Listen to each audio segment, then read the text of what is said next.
Samuel 2:16. If any of man said unto him, Let them not fail to burn the fat presently, and then take as much as thy soul desireth, then he should answer him, Nay, but thou shalt give it me now, and if not,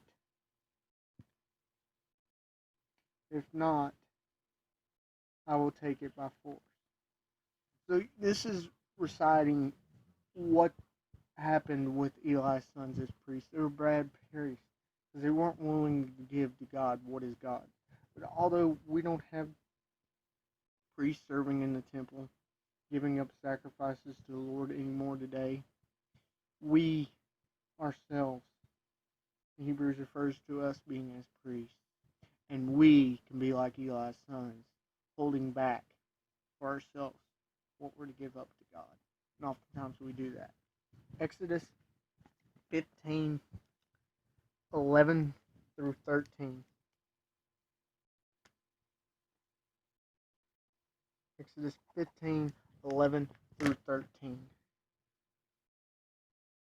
Who else is like the Lord among the gods?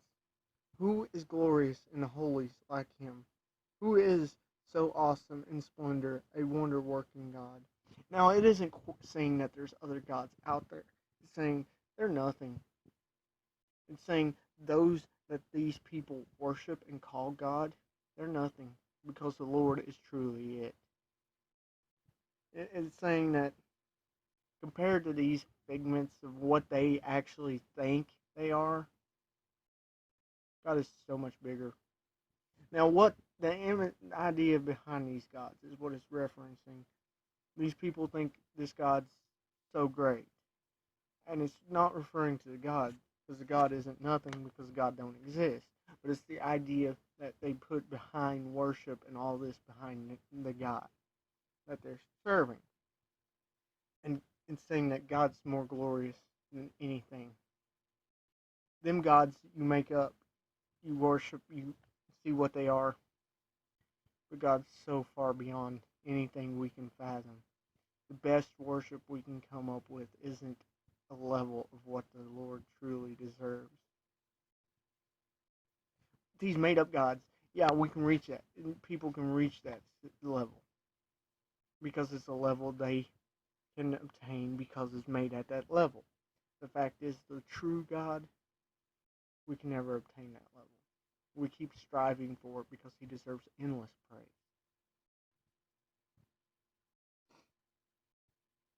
Wonder-working God. The God in the Bible, the true God, the Lord, is the only one who actually ever accomplished anything. These false gods, they don't exist. They don't do nothing. They're made of stone and wood and gold and silver, and they just sit there. The ones that designed them are the ones that actually did anything and just create false worship.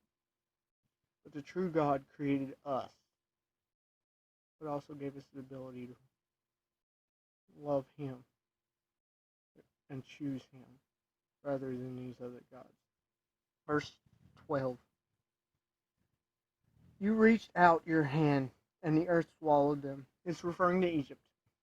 It's referring to God parting the waters, not Moses. Moses didn't part the waters. God parted the waters, and the waters engulfed and fell on the entire Egyptian army. It's referring to that. They were praising God for defeating their enemies. You know, it seems bad, but they were in slavery for years. God promised to bring justice. He brought justice by them being swallowed. We can look at it as vindictive, but no, it's justice.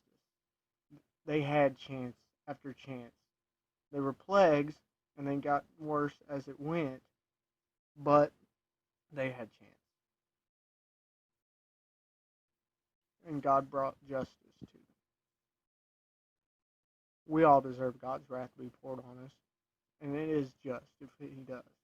But through Jesus, we can go through that waters of the Red Sea so they don't fall on us and go to the promised land. Verse 13, you have led the people you brought back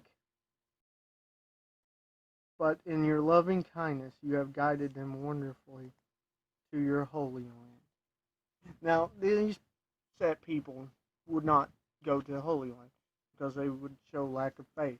It's only by faith can we go where God's leading us, because we gotta follow in faith. Because of His love, He gives us the opportunity to follow in faith. And when we reject that faith and that love, we're not going to get to where He wants to take us. And that's what happened to them. Eventually, their descendants would make it to the promised land. Eventually, their descendants would conquer the promised land. They'd end up losing it. They'd end up not it taking longer because they didn't have faith.